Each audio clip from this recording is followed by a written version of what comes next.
नमस्कार सभी साथियों को स्वागत करता हूं सबका इस YouTube चैनल पर जिसका नाम है स्टडी विद PN लोधा।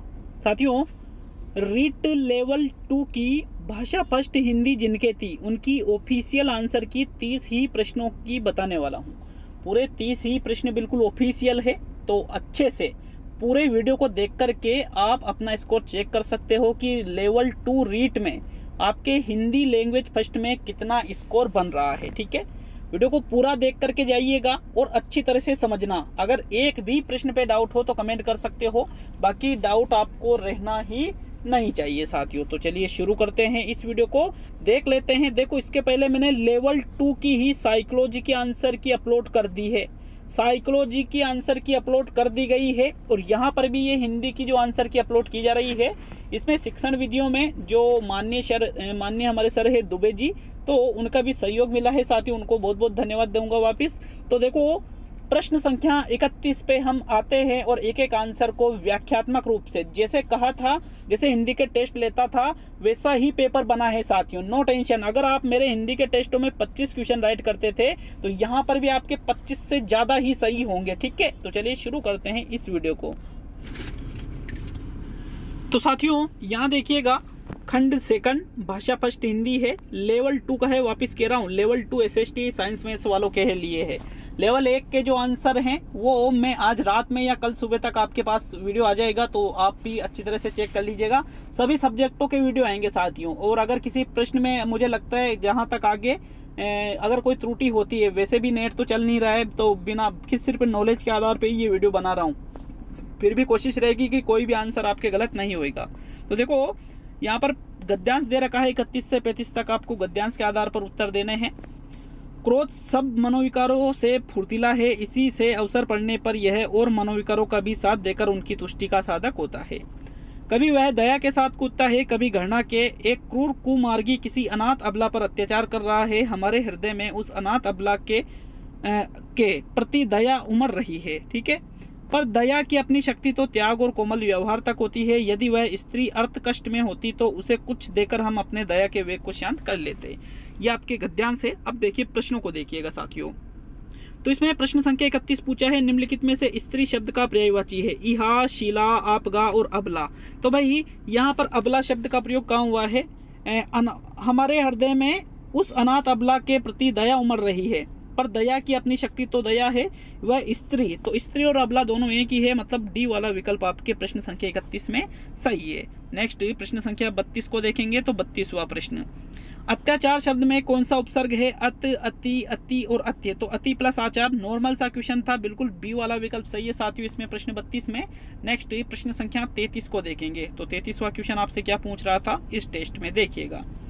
निम्नलिखित में से भाववाचक संज्ञा, इतने सीधा पेपर में मान रहा हूँ इसको, इतने सीधे प्रश्न है। आप मेरे टेस्ट को देखना, बहुत ही खतरनाक तरीके से टेस्ट बनते थे और उसमें भी आप 25-25 कर देते थे। तो यहाँ पर मुझे पूरा विश्वास है, जो मुझसे हिंदी का टेस्ट अगर लगातार मेरे टेस्ट को हल किया है तो ज़्यादा से ज़्यादा 2 या 3 नंबर कटेंगे आपके, ज़्यादा से ज़्यादा है। ये हो सकता है 30 में से 30 आपने सही कर दिए हो, लेकिन 2-3 प्रश्न इधर उधर हो सकते हैं। बाकी स्कोर 26 से 27 तो रहना ही रहना है साथियों, 28 तक रहेगा आपका स्कोर।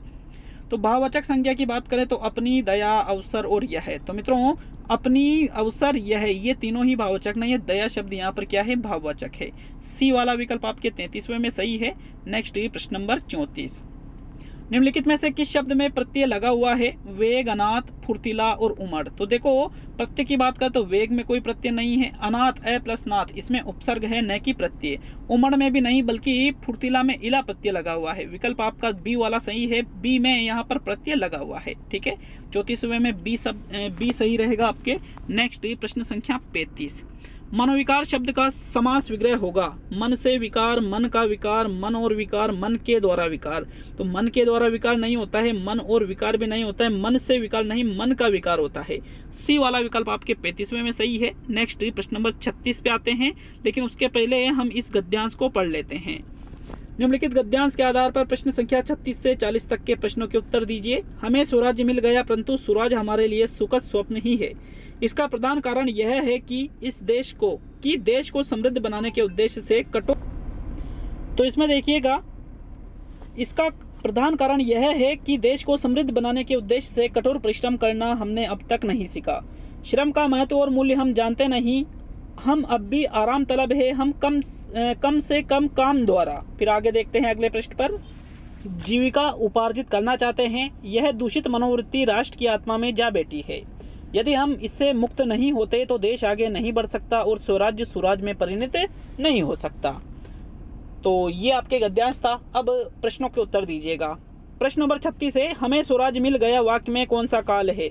भैया ऐसे वाक्यों को मैं कई बार कई प्रश्नों में दे चुका हूं। अगर होता मिल गया है तो फिर वो आसन्न रहता, मिल गया था वो पूर्ण रहता, और मिल गया तो फिर ये सामान्य भूतकाल का उदाहरण है। मिल गया वो तो फिर है और था नहीं लग रहा है और भूतकाल का है तो फिर वो सामान्य में आएगा।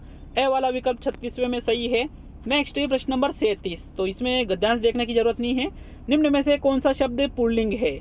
मनोवृत्ति, बेटी, जीविका, स्वप्न। तो जीविका अच्छी होती है, मनोवृत्ति अच्छी होती है, बेटी अच्छी होती है, लेकिन स्वप्न अच्छा होता है। तो अच्छा होता है मतलब ये एक पुल्लिंग का उदाहरण है। तो साथियों 37वें में आपके कौन सा विकल्प सही रहेगा? विकल्प नंबर डी मतलब चौथा विकल्प प्रश्न संख्या 37 में सही है। नेक्स्ट प्रश्न नंबर 38। गद्यांश के अनुसार परिणत शब्द का अर्थ है विनम्र, रूपांतरित, विवाहित और विनीत। तो देखो परिणत शब्द को हम यहाँ पर देखेंगे। परिणत तो देश आगे नहीं बढ़ सकता और स्वराज्य सुराज में परिणत नहीं हो सकता। मतलब परिणत मतलब बदलाव के बारे में बात की जा रही है, तो उससे संबंधित कोई शब्द मिलता है तो वो राइट रहेगा। तो बदलाव मतलब रूपांतरित। तो साथियों रूपांतरित सी वाला विकल्प आपके 38वें क्वेश्चन में सही रहेगा। नेक्स्ट प्रश्न संख्या 39 पे आते हैं। तो 39वां क्वेश्चन, मनोवृत्ति शब्द का बहुवचन है। तो मनोवृत्ति का मनोवृत्तो थोड़ी होता है, मनोवृत्ति ओ ये भी नहीं होता है, मनोवृत्ति ओ तो मनोवृत्ता ओ ये है, ये भी गलत है, ये भी गलत है, मनोवृत्तियां। तो साथियों मनोवृत्ति शब्द का बहुवचन क्या बनेगा? मनोवृत्तियां बनेगा। बिल्कुल नॉर्मल से क्वेश्चन थे। दूसरा विकल्प 39वें में सही है। नेक्स्ट प्रश्न नंबर 40 को देखेंगे। दूषित शब्द का अर्थ है दोष युक्त, दोष मुक्त, दोष रहित, दोष से विरक्त। तो दूषित का मतलब कि भाई जिसमें कोई दोष हो, तो दोष रहित मतलब जिसमें कोई दोष नहीं है, दोष मुक्त जिसमें जो दोषों से मुक्त हो, तो ये भी गलत है। दोष से विरक्त मतलब अलग हो गया हो, ये भी गलत है। मतलब दूषित का मतलब होता है दोष युक्त। ए वाला विकल्प 40वें में सही है साथियों। नेक्स्ट प्रश्न नंबर 41। वाक्य के मुख्यतः कितने अंग होते हैं? 1, 3, 2, 4। अब अंग या घटक कुछ भी पूछ सकता था, मैंने कई बार बता चुका हूं। और इस क्वेश्चन का एक्सप्लेनेशन कितनी बार किया होगा? वाक्य के भाई अंगों की संख्या 2 है। एक तो होता है उद्देश्य और दूसरा होता है विधेय। मतलब बी वाला विकल्प आपके 41वें में सही है साथियों, 2। ठीक है। नेक्स्ट प्रश्न नंबर 42। वस्तु की पूर्ति की तुलना में मांग अधिक आशय की लोकोक्ति कौन सी है? 1 अनार 100 बीमार, ऊंची दुकान फीके पकवान, आधा तीतर आधा बटेर, 9 कनौजियो 13 चुल्ले। तो साथियों वस्तु की पूर्ति की तुलना में क्या हो रही है? मांग अधिक हो रही है। मतलब पूर्ति कम है, वस्तु कम है और मांग ज्यादा है। तो इसका मतलब होता है 1 अनार 100 बीमार। मतलब अनार 1 है, उसको खाने वाले 100 है। तो साथियों मतलब वस्तु कम है, मांग अधिक है। विकल्प 1 आपके ए वाला 42वें में सही है। नेक्स्ट प्रश्न नंबर 43। घास काटना मुहावरे का सही अर्थ है कठिनता पूर्वक कार्य करना। कठिनता पूर्वक कार्य करना घास काटना थोड़ी होता है। घास काटना तो बहुत ईजी चीज है। गैर जिम्मेदार होना ये भी हो सकता है, बट आगे कुछ भी असर न होना नहीं, ये गलत है। गुणवत्ता का ध्यान रखे बिना जैसे तैसे काम निपटाना। तो घास काटना मतलब एक तरफ से काम करते जाओ भले काम कैसा हो। तो ये है गुणवत्ता का ध्यान रखे बिना जैसे तैसे काम निपटाना, घास काटना मुहावरे का सही अर्थ होता है साथियों। ठीक है। तो विकल्प नंबर आपका जो 4 है डी वाला है, इसमें 43 में बिल्कुल सही है। नेक्स्ट आगे बढ़ेंगे साथियों प्रश्न नंबर 44 पर। 44वां क्वेश्चन डी वाला सही है 43वें में। तो 44वां प्रश्न, वे मेरे घर आएंगे क्योंकि उन्हें अजमेर शहर घूमना है। रचना की दृष्टि से वाक्य किस प्रकार का? अब बताओ आप, कराया है या मैंने क्या कहा था? उदाहरण के उदाहरण उठ के आएंगे और उदाहरण का उदाहरण उठ के आया क्या कहा था कि नहीं कहा था? जो लगातार जुड़ा उसको अच्छी तरह से पता होगा। रचना प्रबोध की बुक में से देख लेना, पढ़ा रखिए पूरी साथियों। आपको पूरे उदाहरण रचना प्रबोध और नवीन हिंदी व्याकरण पे सबसे ज्यादा बल दिया था मैंने, और देख लो उदाहरण भी वही उठका रहे। तो मेरे घर आएंगे क्योंकि उन्हें अजमेर शहर घूमना है। तो क्योंकि का मतलब क्या साथियों? एक वाक्य दूसरे पर आश्रित हो तो वो किसका उदाहरण होता है?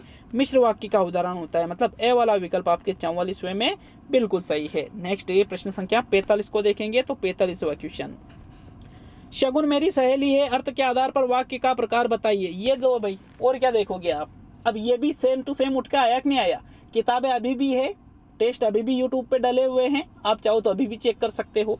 शगुन मेरी सहेली है, अर्थ के आधार पर इच्छा हो रही है क्या, नहीं हो रही है। संकेत मिल रहा है, नहीं मिल रहा है। विधान हो रहे है, संभावना नहीं हो रही है। मतलब बी वाला विकल्प आपके प्रश्न संख्या कौन सा है, ये 45वां। तो ये विधानवाचक वाक्य का उदाहरण है, बी वाला विकल्प बिल्कुल सही है। नेक्स्ट प्रश्न संख्या 46, डॉक्टर चंद्रा अदम्य साहस की धनी थी, वाक्य में प्रयुक्त साहस शब्द किस व्याकरणिक कोटि का है।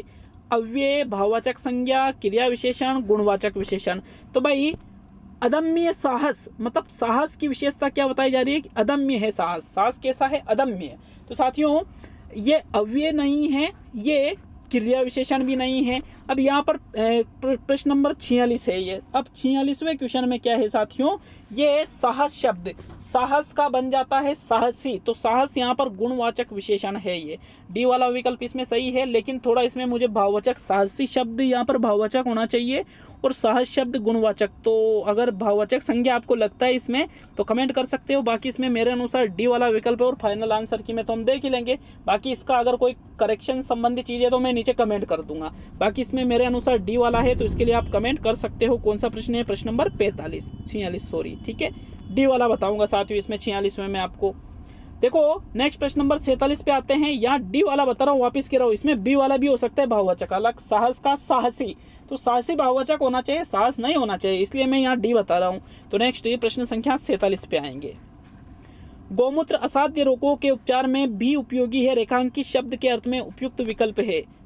कारक चिन्ह, अव्यय, क्रिया और समुच्चय बोधक। तो भाई भी यहाँ पर रेखांकित चिन्ह है, तो भी कोई क्रिया नहीं होती है, गलत है।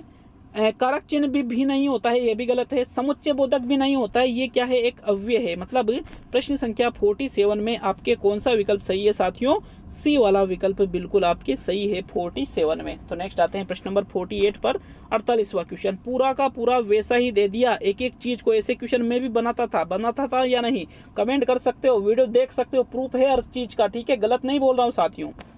निम्न में से कौन सा कथन त्रुटिपूर्ण है। त्रुटिपूर्ण मतलब गलत है, असत्य है, ऐसे भी आ सकता था, लेकिन त्रुटिपूर्ण शब्द दे दिया।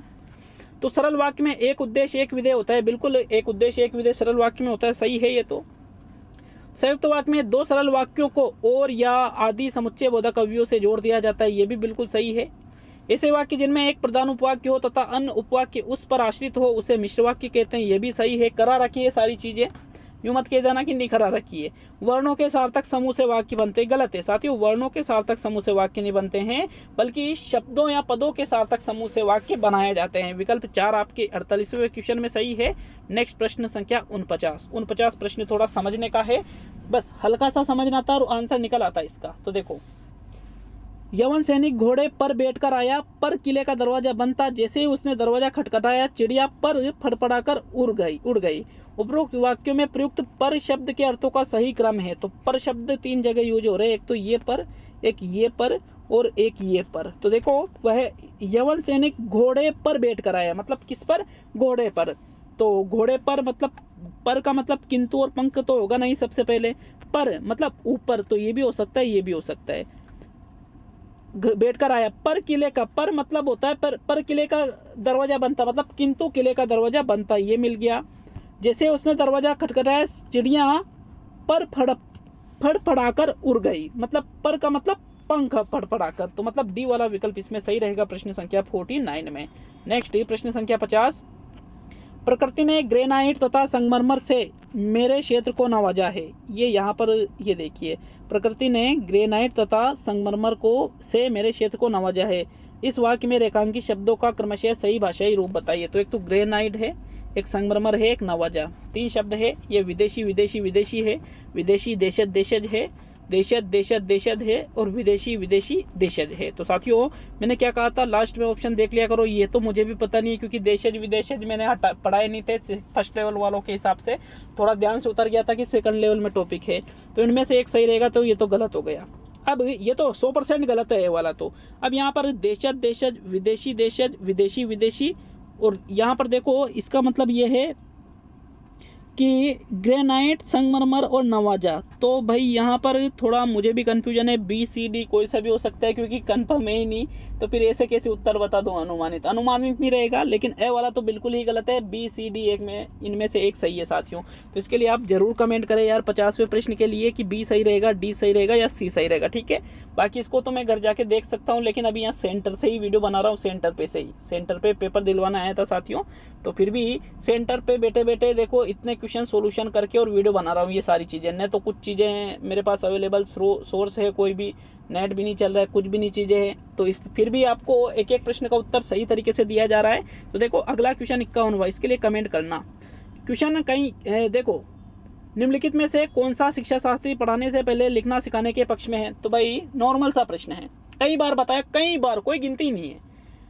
मिस एलन पार्कस्ट नहीं है, स्टीवेंसन नहीं है, किलपेट्रिक नहीं है, मारिया मोंटेसरी है। मारिया मोंटेसरी ने पहले लिखना बताया, फिर बाद में पढ़ना। सुनना बोलना पढ़ना लिखना नॉर्मल चलता है, और सुनना बोलना लिखना पढ़ना मोंटेसरी कहती है। तो फिर डी वाला विकल्प आपके 51वें में सही है।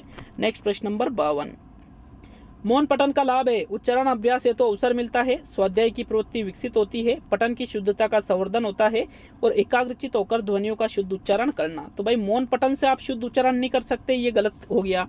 पठन की शुद्धता का संवर्धन, मन ही मन में पढ़ रहे तो गलत भी पढ़ते हैं, तो दूसरे को थोड़ी पता चलता है, तो साथियों ये भी गलत हो गया। स्वाध्याय की प्रवृत्ति विकसित होती है, सही बात है। उच्चारण अभ्यास है तो अवसर, मौन पठन में काहे का उच्चारण करोगे, गलत है ये तो फिर बिल्कुल ही, मतलब बी वाला विकल्प आपके 52वें में सही है साथियों। नेक्स्ट प्रश्न नंबर 53, बुलेटिन बोर्ड है, श्रव्य सामग्री है, दृश्य सामग्री है, आयामी सामग्री है, कोमल सामग्री है। बुलेटिन बोर्ड पढ़ा रखा है, यूं मत कहना नहीं पढ़ा रखा है। अब मैं तो कहूँगा क्योंकि मैंने पढ़ाया है साथियों, 2 साल हो गए मुझे मेहनत करते करते। आप लोगों ने जो मेरा साथ निभाया है, जो इतना सारा प्यार दिया है, एक नॉर्मल ऐसा, मैं कोई विशेषज्ञ नहीं हूँ, मैं एक सिर्फ टीचर हूँ जो रीट भर्ती से लगा हूँ, और मुझे रीट के बारे में अच्छे से जानकारी है कि भाई इसमें किस तरह से प्रश्न पूछे जाते हैं। उसी तरह से मैंने आपको पढ़ाया था, कोशिश की थी मेरा पूरा ज्ञान आपको मिले, और मैंने दिया भी है साथियों, मैंने पूरी मेरी तरफ से कोशिश की। लेकिन फिर भी अगर कोई क्वेश्चन में आपको डाउट है तो आप कमेंट कर सकते हो उसके लिए। बाकी जो लगातार पढ़ा है उसको पता है, फिर सारी चीज़ें उसको पता है। तो बुलेटिन बोर्ड क्या है, एक दृश्य सामग्री है साथियों। बी वाला विकल्प आपकी इसमें सही है। प्रश्न नंबर 53 में देखो, आप यूँ कहोगे कि मैं खुद की बड़ाई कर रहा हूँ, बड़ाई नहीं कर रहा हूँ, खुशी हो रही है, इतनी ज़्यादा खुशी हो रही है मैं बता नहीं सकता हूँ, क्योंकि 3 दिन से दिमाग इतना टेंशन में था, बार बार एक शब्द दिमाग में आ रहा था, प्रतिष्ठा। किस लिए? मेरे दिमाग में ये था कि ऐसा नहीं हो कि पेपर में मेरे कोई प्रश्न नहीं छपे, पेपर बिल्कुल ही अलग बन जाए, तो मेरा क्या होगा, फिर मेरी लाइफ तो फिर धिक्कार हो जाएगी। ऐसा भी क्या जीवन जिसमें मैं लोगों का जीवन बर्बाद कर रहा हूँ, तो इसी वजह से टेंशन में था। लेकिन आज इतना ज़्यादा खुश हूँ साथियों जिसकी कोई हद नहीं है, कोई भी। बस आपकी सफलता में मुझे लगता है कि मेरा जीवन सार्थक हो गया, तो इसके लिए बिल्कुल ऊपर वाले को शुक्रगुजार करूँगा इस चीज़ के लिए, और आप सभी के लिए तो वापस एक बार दिल से धन्यवाद। नेक्स्ट 54वां क्वेश्चन, सीसी में व्यापकता का आशय निम्नांकित में से नहीं है। विषयों की व्यापकता, दायरे की व्यापकता, उपकरणों की व्यापकता, प्रश्नों की व्यापकता। अब इस क्वेश्चन को मैंने कैसे कराया था, सीसी में व्यापकता का आशय है, कराया था ऐसे, कराया था कि नहीं कराया था साथियों। ऐसे प्रश्न को इसमें नहीं दे दिया इसने, तो भाई फिर हम छांटना पड़ेगा फिर प्रश्न को, दिमाग लगाओ अपना। विषयों की व्यापकता होती है, दायरे की भी होती है, प्रश्नों या उपकरणों की। तो साथियों इस प्रश्न का आंसर देखो, आरबीएससी क्या मानती है वो अलग चीज है, लेकिन मैं इस प्रश्न का उत्तर उपकरणों की व्यापकता से लेता हूँ। उपकरणों की व्यापकता, सीसी में व्यापकता का मतलब नहीं होता है, क्योंकि उपकरण का संबंध सीसी में नहीं है साथियों, वो अलग चीज़ है। इसलिए मैं यहाँ पर बी वाला विकल्प बता रहा हूँ, बट इसमें डी वाला भी बताया जा रहा है कहीं जगह पर, या डी वाला भी कई सारे लोग मान सकते हैं। तो इसके लिए आप 54वें क्वेश्चन के लिए भी कमेंट कर सकते हो। बाकी मेरा आंसर बी है, और आरबीएससी जिस दिन आंसर की जारी करेगी, मेरे प्रश्नों से मैच करके देख लेना आप कितने प्रतिशत, लगभग 98% आंसर मेरे सही है साथियों, 95 से 98%। 1-2 प्रश्न ही इधर उधर हो सकते हैं। वर्तनी की विधिवत शिक्षा का ज्ञान किस स्तर पर होना चाहिए, प्राथमिक स्तर, माध्यमिक स्तर, उच्च प्राथमिक, उच्च माध्यमिक। ये तो पहले वाला क्वेश्चन दे दिया इन्होंने, मतलब गजब है यार, ऐसे रिपीटेशन कोई करते हैं क्या इतने प्रश्नों का। पहले रीड में ये क्वेश्चन आ चुका है कि भाई वर्तनी की विधिवत शिक्षा का ज्ञान प्राथमिक स्तर पर होता है, तो इसमें सोचने की कोई बात ही नहीं थी। ए वाला विकल्प आपके 55वें में सही है। नेक्स्ट प्रश्न नंबर 56वां question, same to same copy कर दिया इन्होंने। सेम टू सेम मतलब कॉपी क्या कर दिया, सेम टू सेम वैसा का वैसा ही प्रश्न आ गया। निम्नलिखित में से रचना शिक्षण का उद्देश्य नहीं है, क्या नहीं है? साहित्य सर्जन की प्रेरणा देना, क्रमबद्धता बनाना, विविध भाषाओं का ज्ञान कराना, व्याकरण सम्मत कार्य करना।